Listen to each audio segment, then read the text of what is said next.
as men, a lot of the times, it's just like, suck it up, like get through it, you'll be all right.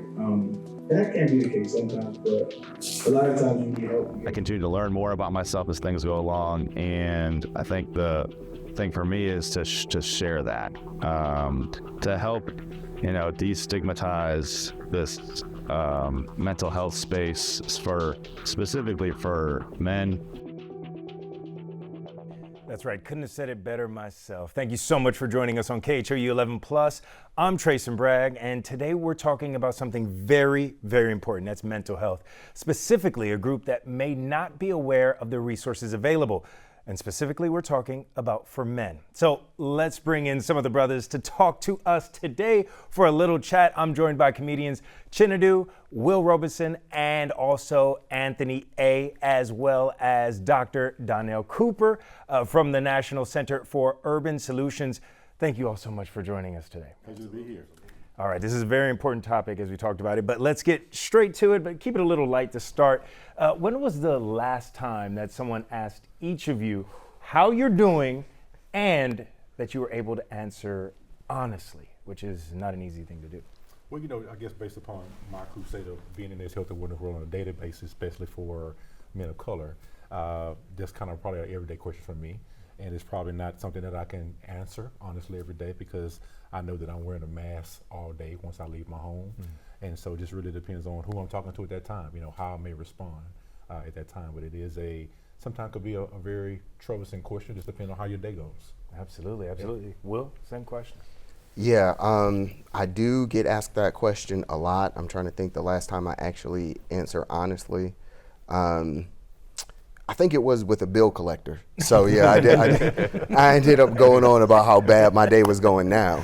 That's actually true though. But typically I try to keep it light. But I will say if there are some people in my life that I know care about me. I've made it a point to go out of my way to build relationships with people that I can be honest with. And so I will say honestly, yes, I do get asked that question a lot, and I'm typically able to answer honestly, like on a daily basis. Oh, I love that. KHOU, same question. I think the year was 97. My dad came in, hey, Chinedu, are you okay? I was like, yeah, I'm good. He said, because the dishes are not washed. I'm coming in to see what the problem is. So I was like, well, oh, sorry. But all joking aside, though, the last time I want to say definitely this morning, talking with my family, and very open and honest about it, especially over this past year. As a comedian too, when we go through pain and things like that, usually our outlet is the stage. And we kind of we use that as a substitute for therapy or truly sitting down and rationalizing and talking out how we're feeling and what we're going through. So, but this morning I'm very thankful. The past year showed me a lot. Therapy showed me a lot, how to sit down and really look at those issues and not just kind of brush them off or just leave them on the rug or just wait for them to come back later. Right. Just address them head on and properly. Yeah, I love that. Anthony? Same question. Last time somebody asked me if I was doing okay or how I was doing, it had to be over the weekend at the hotel. My air conditioner went out. Front office called, and I had to give them, I had to go full Karen on them and let them know. But so she caught an honest wrath of my emotion at that time. But I was raised by my mother, who I still talk to every day, and there's always emotional check-ins with her as well. So. Absolutely. And obviously we got some comedians here. They already got us laughing, right? In the midst of this truth. But I want to ask you all this because suffering in silence is something that we all know pretty well at this point, right? As a comedian, I think is it true that people always expect you to always be smiling and always be happy because you're always providing so much joy to everyone else? Do you experience that? I believe so. I believe also too, once you reach a professional comedian level, it is a little bit of your job to be able to deliver to not necessarily they're saying, hey, we expect you to be a clown or you don't have any other emotions, but if people are coming to the comedy club, they paid for tickets to get away from their own problems. So they want to be sure and provide that relief to them. So sometimes they do expect that, and that's where you have to take the time out for your own mental space to make sure you're gathered and ready to step on that stage. True. And what about KHOU? When you're up there, you may be prepared, you may have everything ready, but that doesn't mean you didn't have an argument earlier in the day. It doesn't mean that bill collector didn't call you earlier in the day. Right. How do you go about being able to handle and, I guess, really put things in perspective to be able to take care of yourself and be able to perform at the same time? It definitely took time, because at first the stage was always my therapy. I ain't got no therapist. Stage is my therapy. How I talk about it, though, but I had to realize it's a one-sided conversation with it. It's me expressing how I feel, and the crowd just laughing and giving me the feedback that I'm looking for, for the show. But there's no depth to it beyond what I tell the crowd about. The stuff that they don't know, I keep to myself, and it doesn't get resolved that way. So it made me really realize that in order for me to be the best me that I want to be, I got to make sure everything is right, especially not for me, for my kids. Having kids really brought it in perspective for me. It kind of made me more aware of, how I want them to view me and what type of life I want them to have and how I want to be there for them wholly. Wow. Thank you for sharing that. And Will, do you ever address mental health in your comedy? And when you do that, does it end up kind of be, in a way, therapy for you as well as it is for the audience?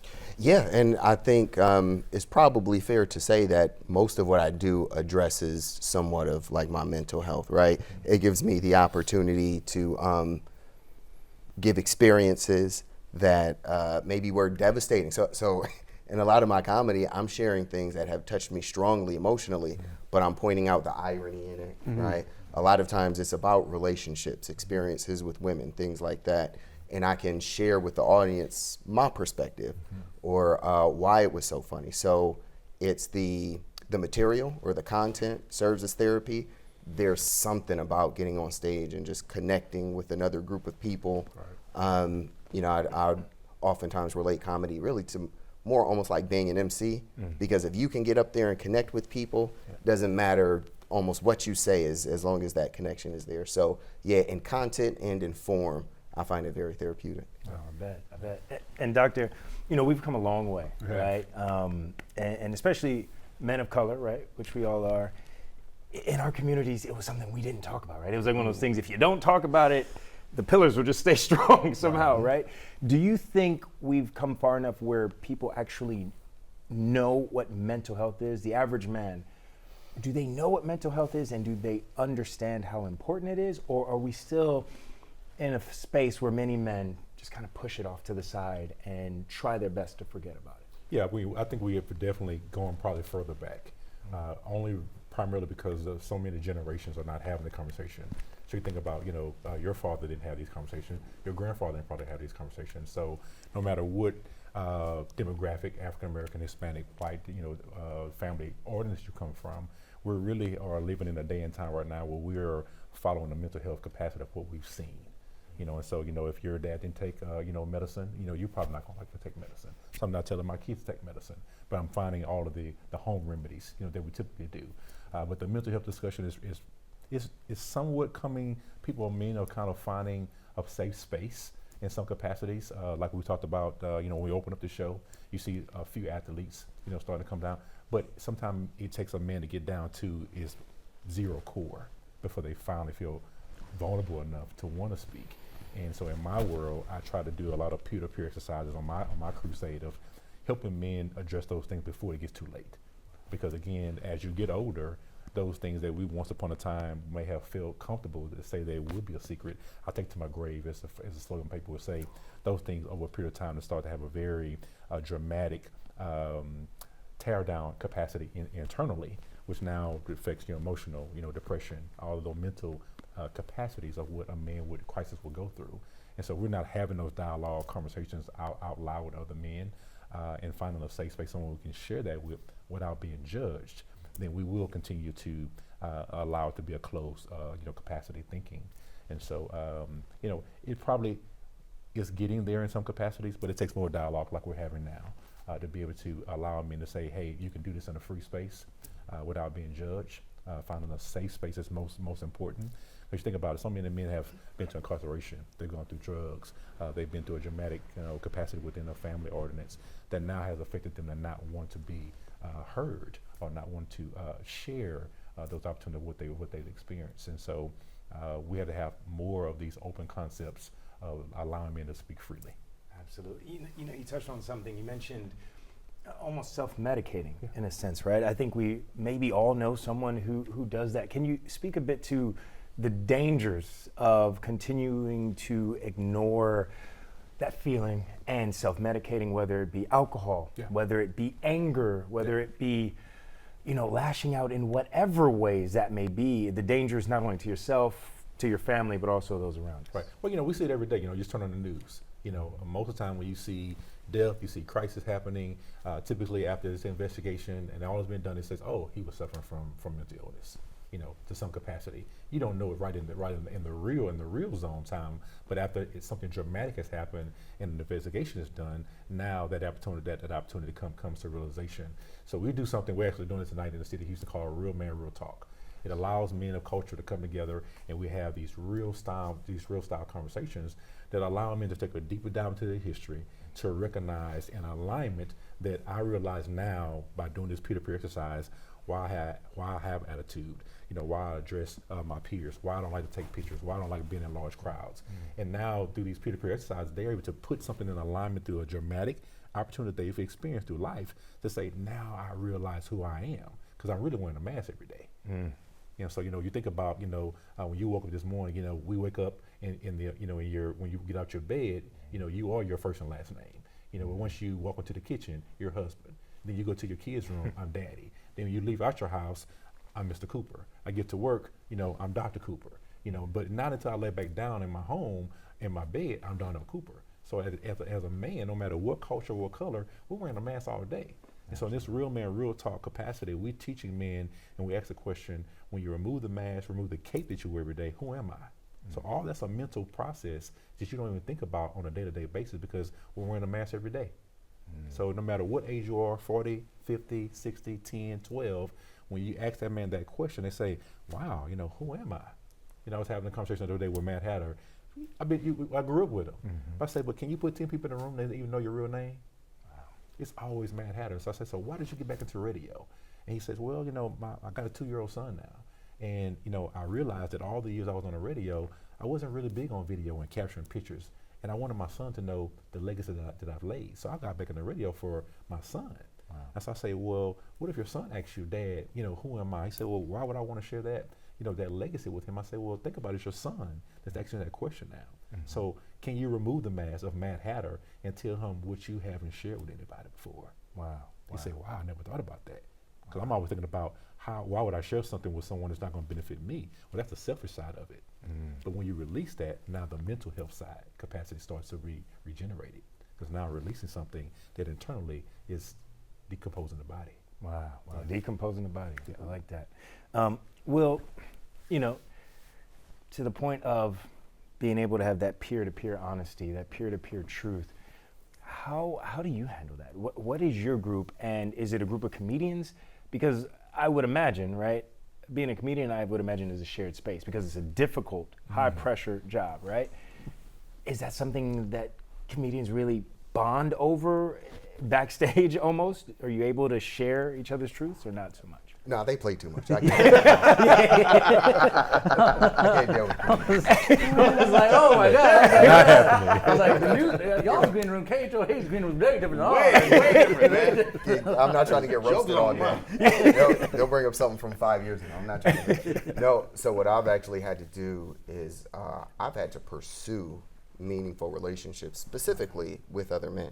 One thing that I noticed was that there were older men or friends or whatever that would reach out to me and try to build a relationship, and for whatever reason, I was like, I just couldn't do it.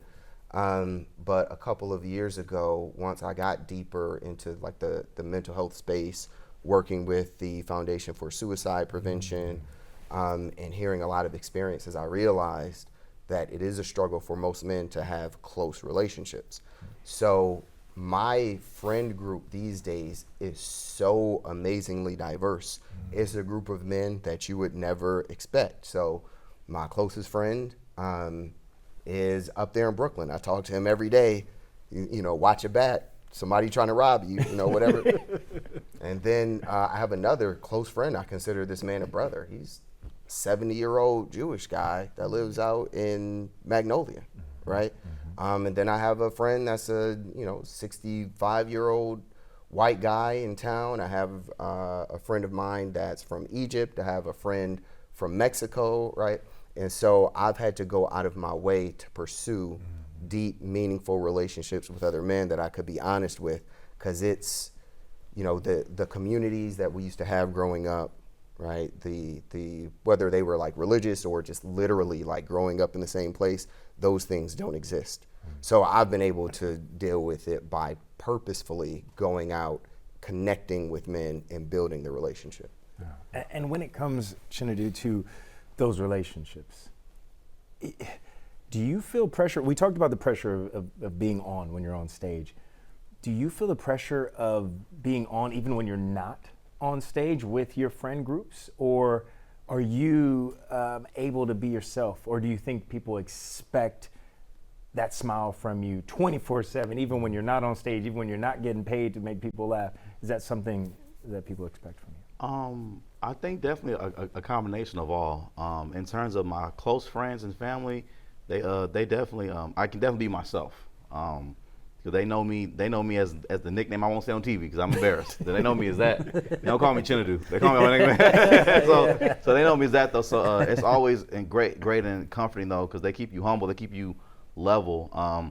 Friends and comedian peers in my field, it's a little bit of give and take. There's some comedians we know you're close with, whatever. Other people you know more like colleagues and things like that though. But you kind of keep a guard up to a certain degree.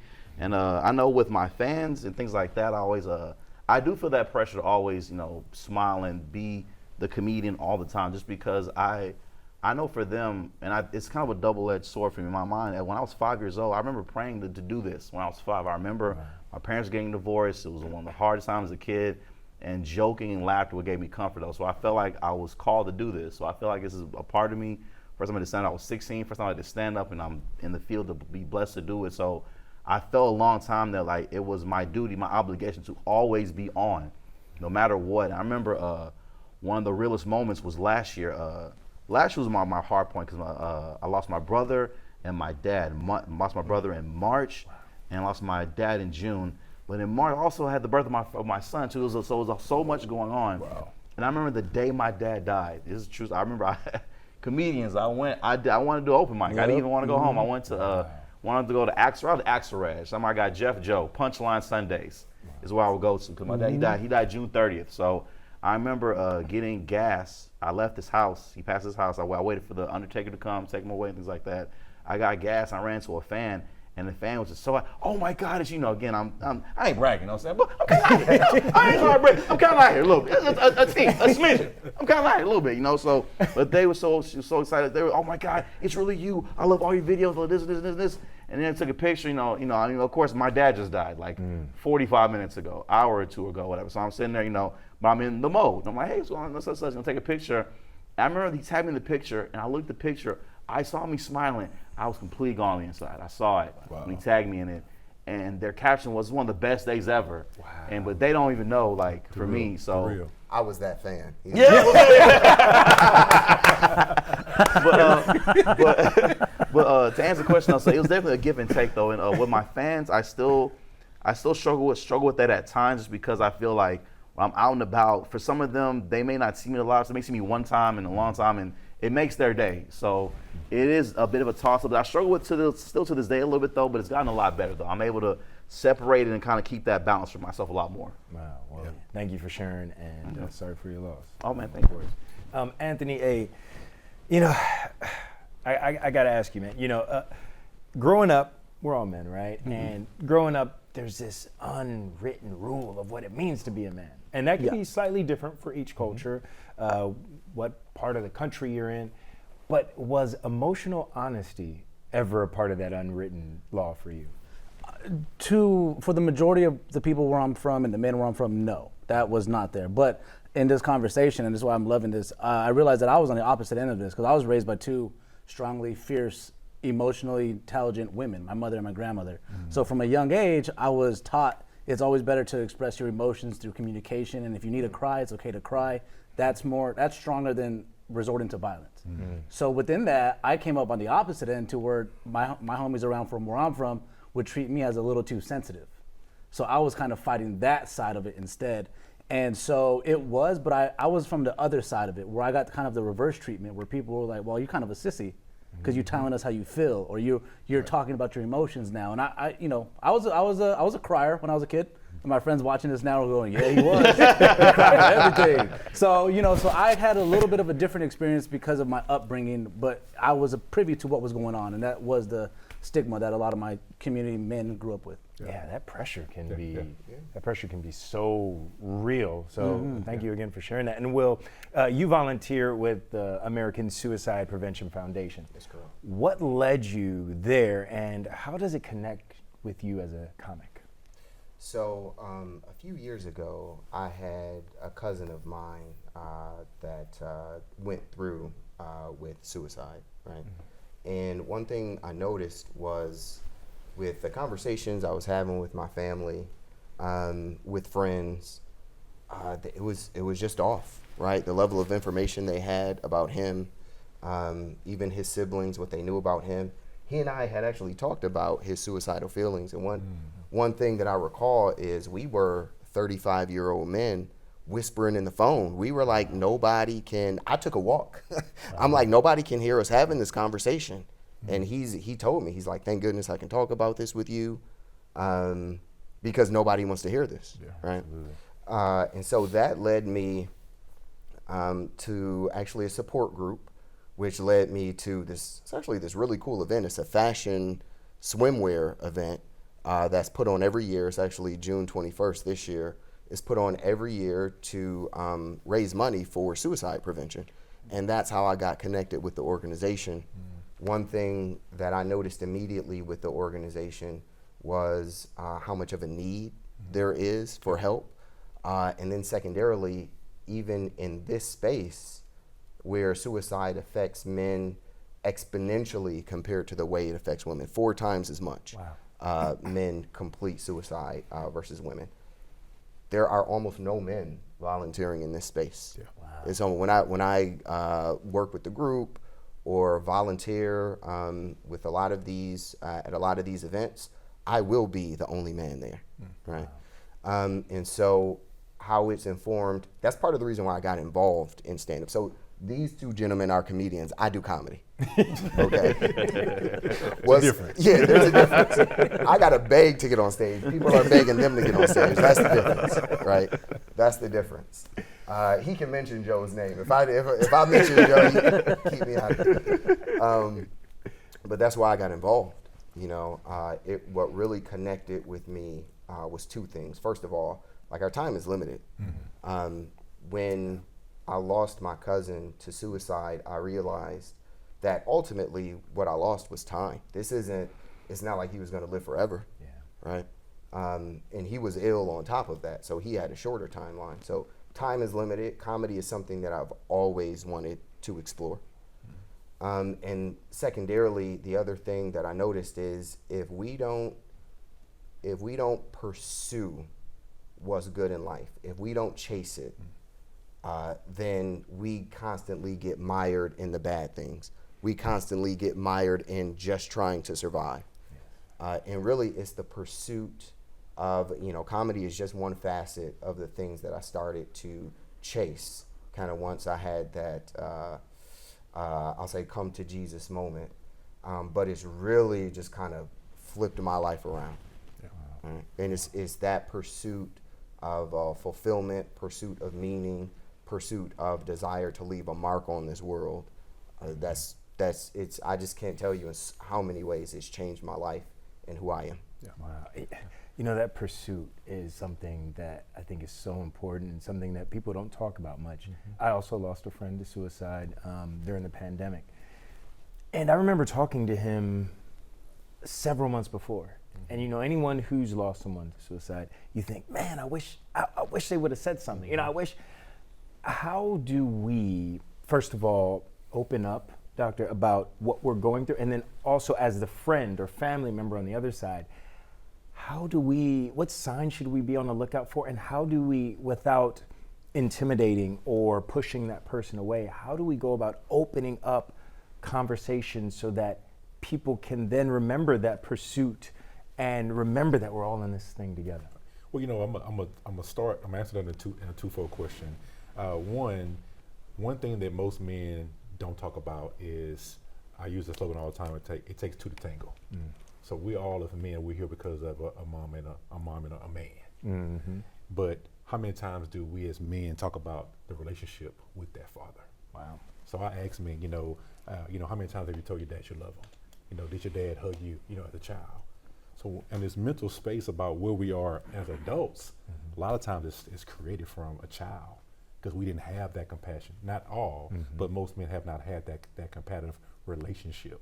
So going to the second phase of your question, a lot of times it takes that relationship in order for us to feel comfortable enough to be able to speak out loud with someone, just like Will just stated. He has a lot of different dynamics of friends, but there's a relationship there.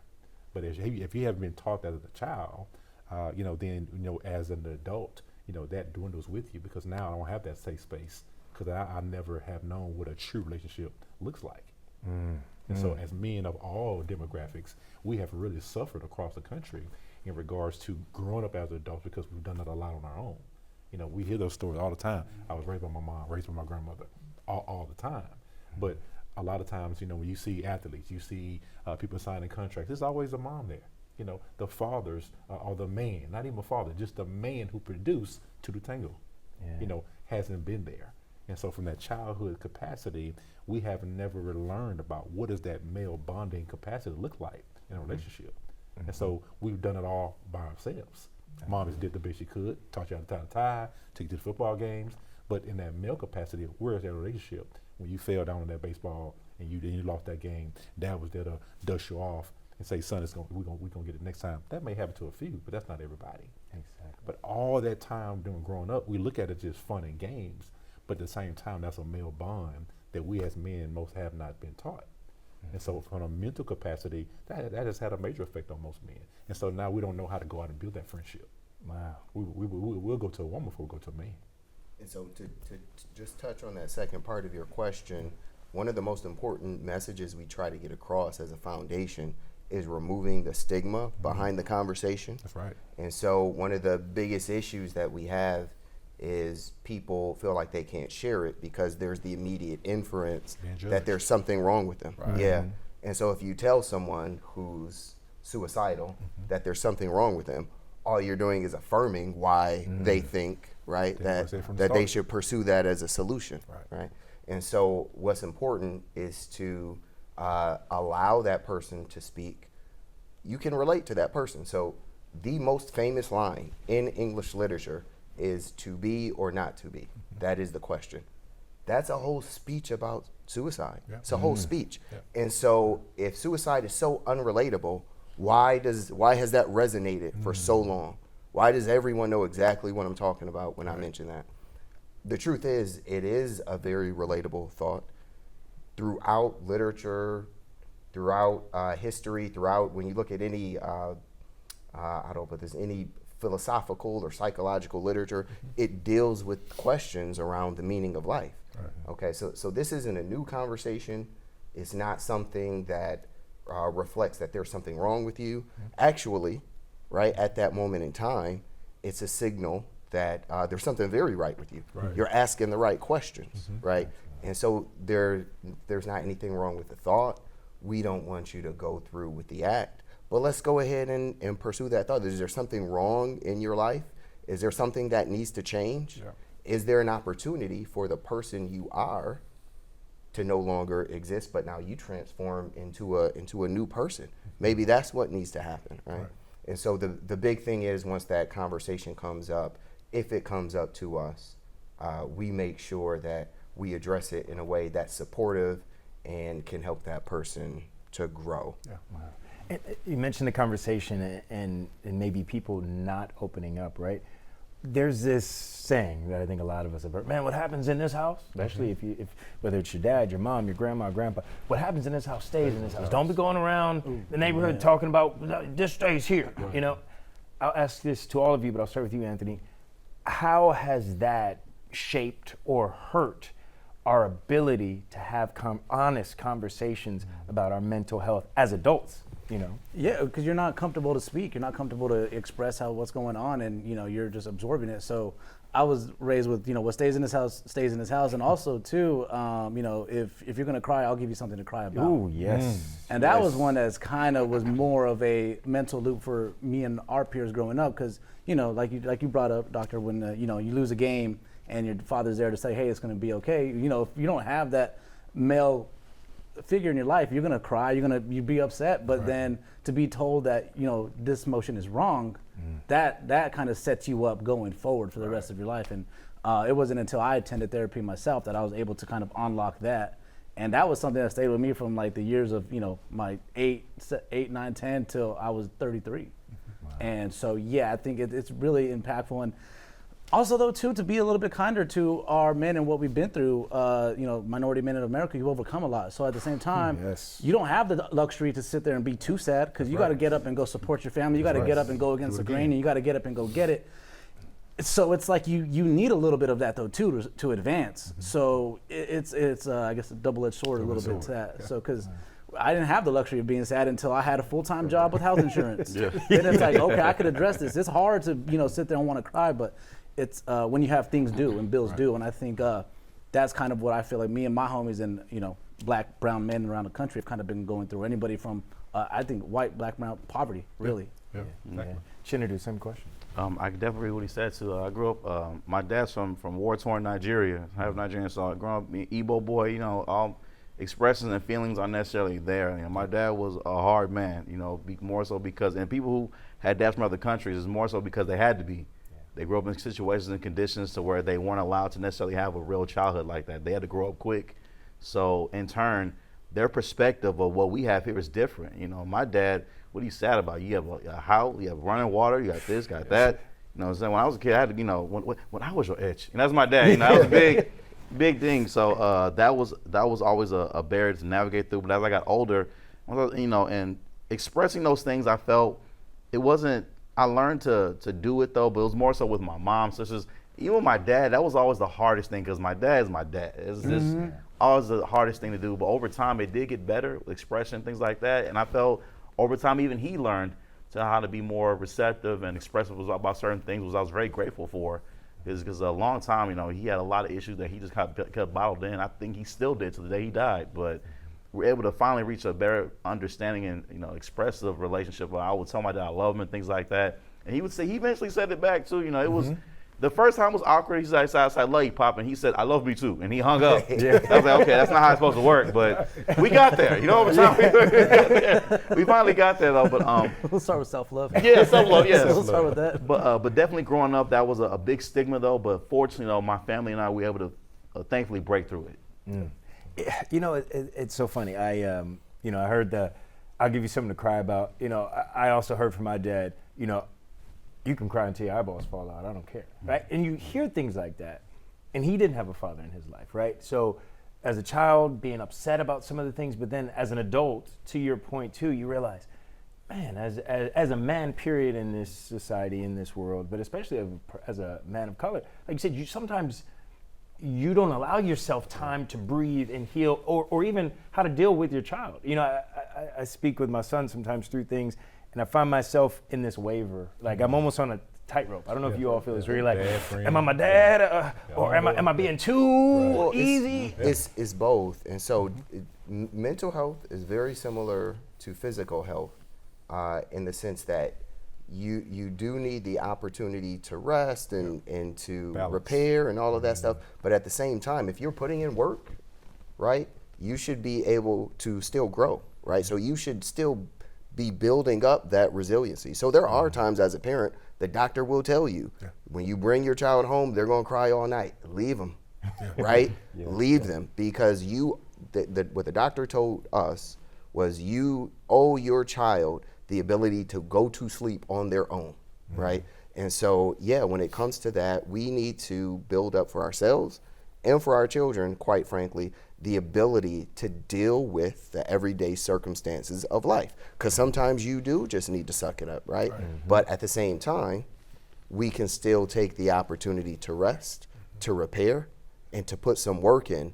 But this is where with mental health, you got to be you got to be careful, because we do absolutely want to lean into being honest about our emotions and things like that. But if you're putting in all this work, then you should be able to see some growth, right? You shouldn't, the same things that bothered you a year ago or 2 years ago when you were in therapy, do they bother you less, right? Or do they not bother you at all now? Have you moved on to bigger and better things? That's the other part of it, right? The growth. The growth. Doctor, on that topic, in terms of what people go in, what they expect or don't expect, what are some of the myths that you hear from men who are hesitant to reach out and seek help about mental health, I should say? I think, I hear a lot about, I don't feel comfortable because my dad never shared that lifestyle with me, or I hear a lot about, I was never able to speak out loud because they always talked about me. I think something that we say here tonight, never wanted to be judged. But so many men have, like I said again, we have been grown up through a tradition of really growing up on ourselves. I think about my dad. He lost his father when he was 7 years old. My dad moved to Houston when he was 16 years old with a 10th grade education. And so I lived my life growing up as the only child, where my dad literally telling me how he raised himself. And so he poured that into me. And so we learned how to cut the grass together. We learned how to work on cars together. But he wasn't saying like, no, my dad told me how to change this tire. My dad taught me this at this age, because my dad didn't have that. So my dad, here he is, coming up at 16. Growing up and moving to Houston at 16. But my mom, mom coming from a household with a mom and dad. Went to college. Worked in oil and gas. So almost like oil and water type of household. So those myths, I didn't really grow up around a lot of those myths because I was the only child.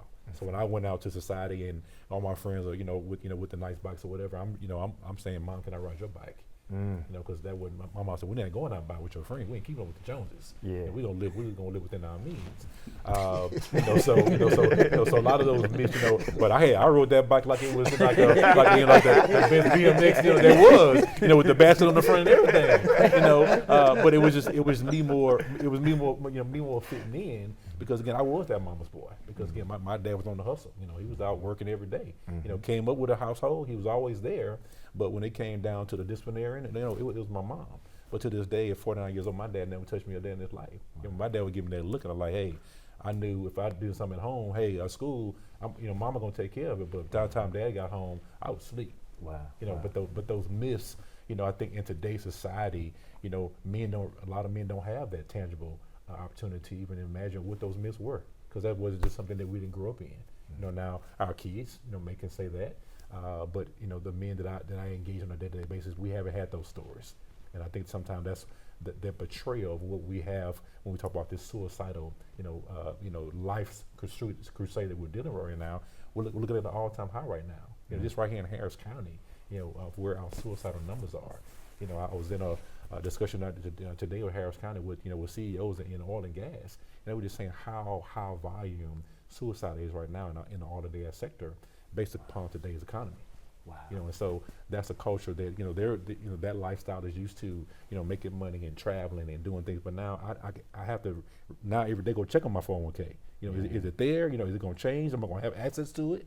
And so we don't know how to deal with those type of things. So we just check out. Yeah. So that suicide rate is at an all-time high right now. And so the myths that we're talking about today, they can be some traditional in some aspects. Really depends on the lifestyle that we grow up in. And speaking about those real concerns, right? Anthony, have you ever found yourself, not on stage, but in your day-to-day life, using humor to mask real pain? And has that been a situation that you wished you thought back and said, man, I wish I would have actually talked about it then. I wish I would have addressed it then.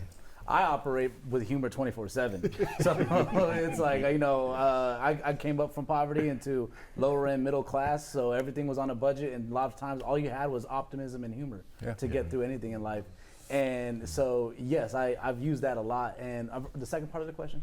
The second part of the question is, do you wish that you would have been honest in some of those moments? Yes, of course. More honest with myself, and not necessarily like what I've conveyed to the audience, but just more honest with myself in the moment, and allow myself to be more in the present moment of, if I am performing, to appreciate that stage time and not, be detached from something like that. So yes, I have, and that's kind of where that. And I want to talk to everybody at home right now. All right, this is a big reminder. If you have any questions for any of these brothers up here, please just text us those questions at 713-526-1111. And we're going to keep this conversation going now. Now, do you ever talk about therapy and anxiety or depression on stage? I'm talking to the comedians here, of course. And what kind of reaction do you get from the audience? And does that vary kind of on the makeup of the audience? I would say I definitely bring everything to the stage, especially everything's going through. I feel it's like almost like a comedian code. It's almost like whatever you're going through, low key, you're not real unless you bring it to the stage. Mm-hmm. So that's kind of a code we have. So you got to bring it up there, otherwise you ain't being real. Mm-hmm. So we do depending on the crowd, it does. I do talk because my most recent stand-up, I called it LIFE. It's an acronym. Laughter is for everybody. That's why I talk about my brother's death, my dad's death, things like that all in it. And depending on the crowd, it's me talking about me going to therapy and things like that. My first time in therapy, this is part of my set. The crowd, it does depend on certain crowds. More people depend on where we are. Some crowds are like, I definitely understand. No, some crowds are like, oh, you crazy? You go to therapy? It depends on where you are. Yeah. But even then, I'm thankful that in the end, though, people still hear out what I have to say, and I do feel people walk away, having more information what they had about therapy and things like that, and I do feel it does help for the better for all the crowds. Yeah.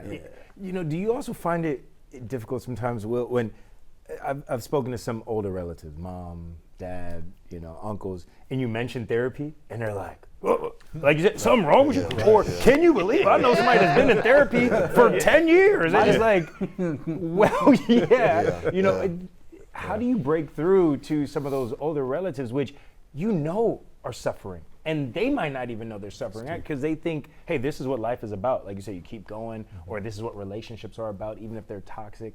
Like, have you ever found yourself in that space, and how do you get through to that? Yeah, I tell them I am crazy, so do what I say. So no, that does come up. I think in order to address anything where there's a level of skepticism, you just talk people through kind of whatever their issues or concerns are.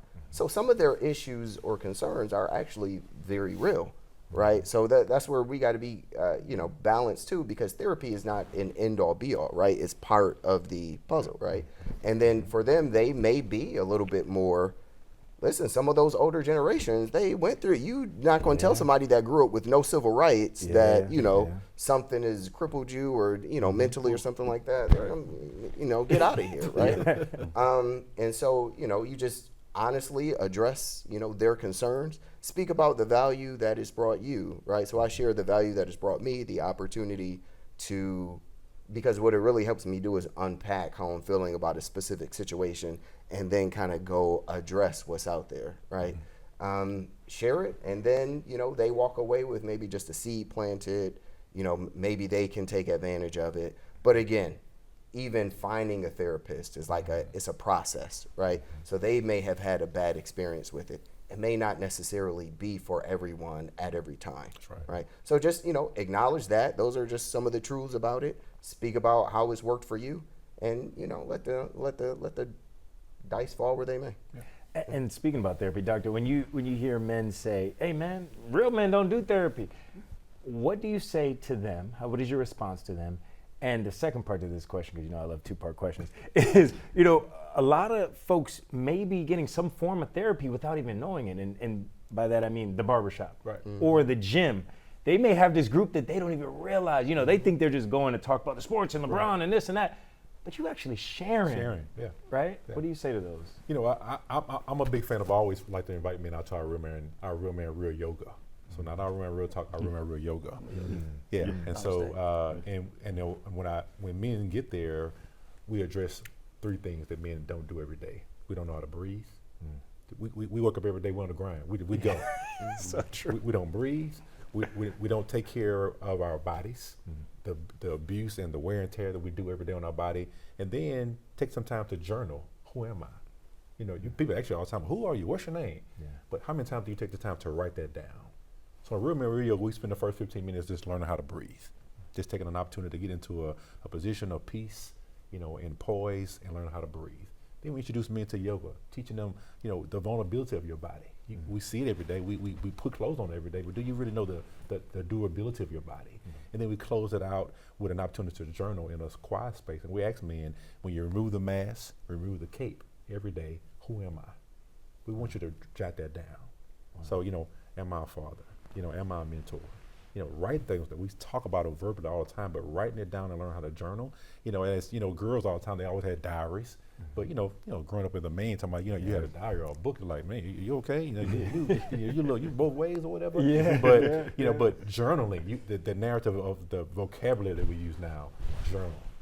So teaching men how to journal about themselves, and so that's therapy, in itself. And so the therapy conversation, I think that the way that it's portrayed, has a very negative narrative on it because what we've seen, marriage or somebody death, suicide, therapy, but it can be a very, very positive way of how we introduce it. And so, I go to the chiropractor, 2 or 3 times a month, and we have those therapy opportunities. My chiropractor is a female, and she walks me through those capacity opportunities of showing me different things of how to get into my own mental space, when I'm at home or when you're in your car. And so it's all different types of ways how we use that therapy, but we just have to find out about what works for you, because what works for me is not going to work for Will. So Will has to find his own piece, his own wheelhouse. You have to find your own wheelhouse in regards to what works for you and what brings you to a calm aspect where you can say, hey, this was motivating to me, this was therapy for me, and it allows me to get up and do things even better. I love that. It's not cookie cutter, because a lot of times we think it has to be. Exactly. Yeah. Anthony, as a comedian in today's world, I'm assuming, correct me if I'm wrong, social media has to be a big part of what you all have to do, because you got to get people out to the shows, you got to promote yourself. It's free promotion, right, which is a good thing. But does that add pressure as well sometimes? And can that be negative? Because you're seeing so-and-so looking like they're having the best day of their life forever, and that's not real. Yeah, well, nothing's more pressure than following Dr. Cooper. That's just. Thank you, David. Thank you, brother. I was like, who am I going to? Going from him to the guy who he's brought up a wheel shop. I look like I work at a tire shop. So, and going from him to, there's nothing as much pressure as I just experienced as that. But yes, there is that pressure to maintain that. And the interesting thing, though, is you'll find that your audience appreciates when you're more vulnerable. If you have the legit fans, like how they came out for you and they understood everything with your family and your losses, they really appreciate that. Now, where I've fallen into the trap with social media is comparing myself to other comedians. And that it takes a lot of wear and tear on people, too, because, you'll see a comedian, it's not a linear game. Some people blow up and become famous, and they've only been doing it for 2 months. So every comedian goes through that. Well, why not me? Why not this? Why not now? So that's played a bigger impact, which was one of the reasons for my therapy in 2024 when I got through that. But that was a big thing of trying to compare yourself to other comedians, and you feel like, why is he getting this job, or why is that person on this and I'm not? So that took a lot of detachment when it came to the social media side. Wow, well, I bet. And Chinadu, when it comes to, speaking your truth with your friends, right? Wherever your space is, like we said, that therapy can be different for everybody. How do you go about, if you see somebody who is maybe self-medicating, right? Have you ever been in that situation?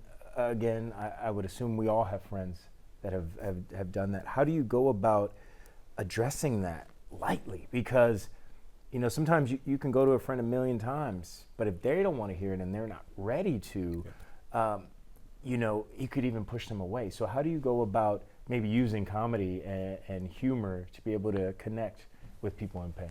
Oh, I absolutely use comedy. My biggest thing, laughter is healing. So that's been my biggest thing. Comedy's been my safe space since I was 5 years old. It's my solace.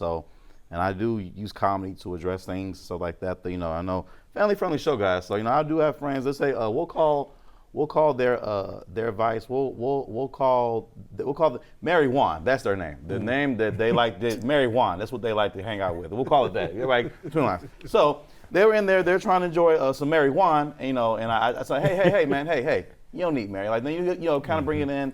And I like to use humor but still be honest in what I say too, but lovingly, from a loving place though. You gauge it based on your friends though. You see what kind of pain they're in, where they're at.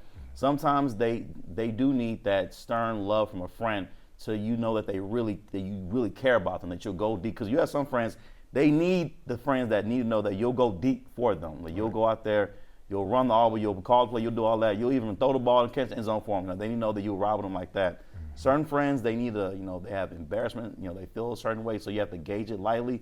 But humor is what I use in all things, though. I use it, all right, man, you mess around. You gotta do like that. All right, man. I ain't gonna say nothing, but what I will say, like that, though. But let them know, but I always end the way, I love you, man, all right? If they want me to be shut up, tell me to be quiet, you know that. I always give my friends the option. If I'm going too far, let me know. Right. Let me know. But also in that, too, if I think I'm going too far, I gauge it. We'll sneak it in next time with a jump, but of course, though, gauging it with all friends is the main thing. Yeah. And it's funny you mentioned love, right? Like I remember the first time as an adult I started saying, "Man, I love you, brother." At first you're like, and everybody's kind of like, and you're like, "No, this is cool." Like there's nothing wrong with saying that, right? Yeah. But Will, you're active in suicide prevention, which we mentioned earlier. So what are some signs that you wish people paid closer attention to or even knew about? And along that line, what are some lessons that you've learned from stress and just mental health care along the way? So the biggest sign is a dramatic shift in quality of life. And so if you look at suicide rates, they increase dramatically as you move up in age, right? And that also coincides with like medical events or as the doctor pointed out earlier, loss of job, right? Anything, divorce, anything like that is a potential trigger for suicide ideation, right? And so in order to help people, that's one of those things where you just gotta be there, right? You just gotta be there for people that need help, just giving them a shoulder to lean on, just someone to talk to, and just kind of do the best you can, right? In terms of what I've learned to help deal with stress, it goes back to me toward that resiliency. I think a few of the things that therapy revealed to me was how I saw myself. I hadn't really, I thought I could be that person. I hadn't proved it to myself yet, right? So you talk about comedy, it's like, okay, you think you're funny? Get on stage, right? And then do it again, and then do it again. And you're tired? Get your up, do it again, right? Right? Yeah. And so that's how I approach a lot of things these days. And so now when I say I'm funny, I gotta go to my Instagram page, right? Somebody laughing. If you don't think it's funny, somebody's laughing, right? And so now I feel like I'm able to accurately represent myself and demonstrate kind of who I am to me, right? To me. Because again, a lot of this stuff is subjective, but I feel like I've put the work in. And then that just gives me a different level of confidence as I walk through this world, and things that used to cripple me, things that used to make me, buckle under so much pressure, are things that I can just wipe away now, right? Because I know exactly who I am, because I've proven that to me. And that's why I keep going back to using therapy as a tool to help you build yourself up. Yeah, those pillars, right? Yeah. Key. Dr. Cooper, when it comes to, having those conversations, like you said, how do you go about not sounding too clinical to some people, right? Because sometimes if you sound too clinical, if you sound, I'll take what I do. I'm a newsman, right? People are like, "Man, you don't sound like that in real life." Yeah, sometimes I do, sometimes I don't, right? But when it comes to, we keeping it real on the show today.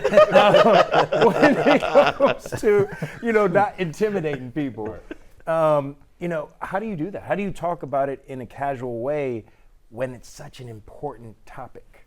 The biggest thing I do, and what has worked for me, is to remove myself from being perfect. I've lived the world for so many long time where I wanted everything to be perfect. I wanted it to sound perfect. I wanted everything I touched to be perfect. So I removed that and have just that general conversation with people. I send emails all the time and it says, Dr. Cooper. But then when I go sign in for the meeting, it says Donnell. So I'm just sitting sometime in the lobby and the secretary says, "Sir, who are you waiting on?" "I'm waiting to see Bill." "Well, who are you?" "I'm Donnell." "Oh, well, he's only waiting for Dr. Cooper." "Well, that's me." But I just want to be just that ordinary person. So I'm removing all of the nuances of what people may see you. They see as comedians. They see me in this philanthropist world. They see me in this health and wellness world, but like I say, we all have bad days. You know, at the end of the day, I put my pants on just like we all do the same thing. We put our socks on and shoes on the same way, but people put you on that pedestal. But sometimes I like to do it intentionally, just to be a normal person and have a normal conversation in regards to just being, just who I am internally. And so when people find out, I say, well, man, he had on a suit, but man, he was just a real cool guy. I mean, I've never met anybody. It was that intentional about wanting to build a relationship or be, or have a collaborative conversation. And it wasn't, a Princeton or Yale type, authentic type of conversation or a dialect of English. And so we can have that cool homeboy, tough love.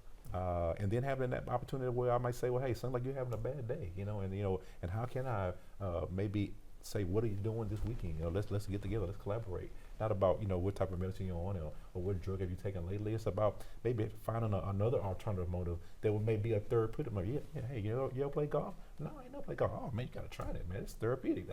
That's my off the course world. And so introduce them to something that they may have never thought about doing that has worked for me, but something that that can be a very therapeutic way. So it's about introducing, but removing the dialogue, removing the title, removing the barrier of society that that it's just a level playing field.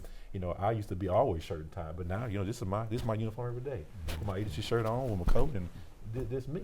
And so I can go into a school, I can go into corporate America, and I'm just me. But I love just being branded. People say sometimes, man, you don't have no other clothes, no shirts, no. I say no, but I love going around being the brand because this is a conversation. I go to the airports and I go to Uber, like, man, what's that on your shirt? Man, what is that? Man, that sounds interesting. So it's a conversation piece. So then they would say, what's your name? I say, man, what is that? So I get an opportunity to go around and have that untouchy feeling with people every day just by being me. So, and again, it's not about being in that perfect world anymore, because that used to really rub me. And people say, man, did you hear, man, someone said, man, what did it say? Yeah. And then how can I fix it? But, I think for me, 2023, I ran for city council.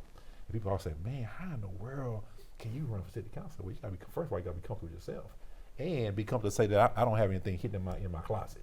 And so I've lived a life where that's a tough skin to be in politics. But for me, it was I feel comfortable being in that world because I knew that people may judge you, they may not judge you, but I wanted people to see me. So I didn't go out with with all these lies about what I'm going to do for the community. I want to say, what have I done? This is what I've done, and this is why I want to run, because I want to continue on this mission, but I want to do it for us together. So that's what works for me on a day-to-day basis, is really just being self, and not being the Dr. Cooper, what school you went to, do this and do that, just by really having that cup of coffee, or just, having that, like people say, man, what's your favorite restaurant? Why Waffle House? It's not the fine steak and dinner, and I'm a Waffle House man. You want to meet me? Waffle House all day, but that's what I love, just being that, that general type of person. And then going back to relationships, and so somebody always told me, a mentor says, hey, you've recognized a lot of great men, a lot of great women in life, but are they reachable? I say, what do you mean? Well, meaning that you recognize them, but do you have a relationship with them after the fact?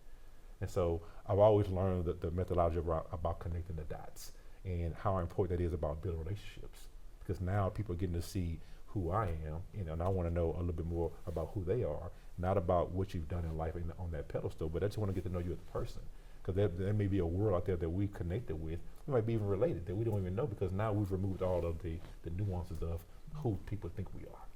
Absolutely. Well, I got to thank all you brothers for being so honest up here. This is an opportunity where we're going to do a final thought. We're going to give everybody a chance to share a final thought with everyone who's watching right now. And I'm going to start with Anthony. I'm going to go to you first, man. Pressure again. Always back to back, baby. My message to anybody is to, be patient with us. We're on the forefront of men discovering further development into our emotional intelligence, and listen for the signs. And I've learned so much in this conversation, so thank you again for having me. And if anybody's out there, you need somebody to talk to, homie to homie, at Anthony A. Comedy on Instagram. Listen to us on Mix 96.5, and we're always open to callers, whoever may be going through something. But thank you guys. It was an honor to come down, and I love a sensitive bro down. So thank you guys so much. It's been a blessing. Thank you. Thank you.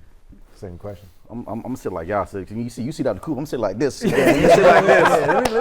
You see how I outside? I'm like, well, the boys are smart. When you do this, boy, you got some money, boy. That's how you know you got some money. You say, boy, let me say something. You got some money, boy. You sit like this. Bro, I thought this whole time I thought Waffle House was high end. Man, like this got me Rick Ross. You know, He didn't come from Waffle House like that.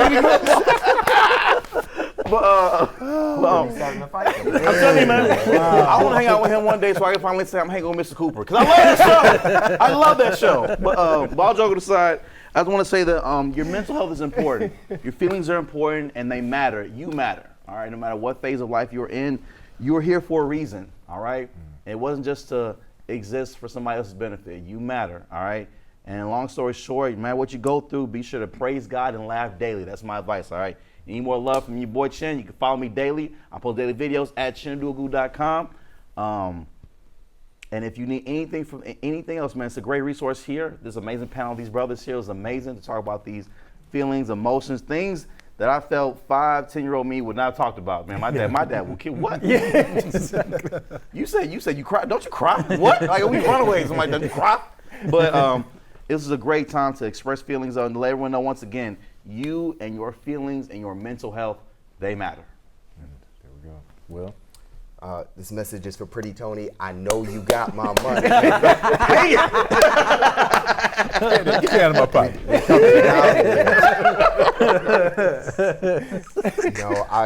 I'll leave with my two favorite quotes. And so the first one is, as long as there's a why, there's always a how. Mm-hmm. Right? And then secondly, no longer debate what a good man should be one. Wow. That's hard to follow. Yeah. As they would say. That's the money shot. There you go, man. I'm going to share my favorite quote, which happens to be from Dr. King. And it quotes, it says, if you can't fly, run. If you can't run, walk. If you can't walk, crawl. But by all means, keep moving. And I think in this life, we need to be in a capacity stance always about continuing to motivate self and to keep moving. Absolutely.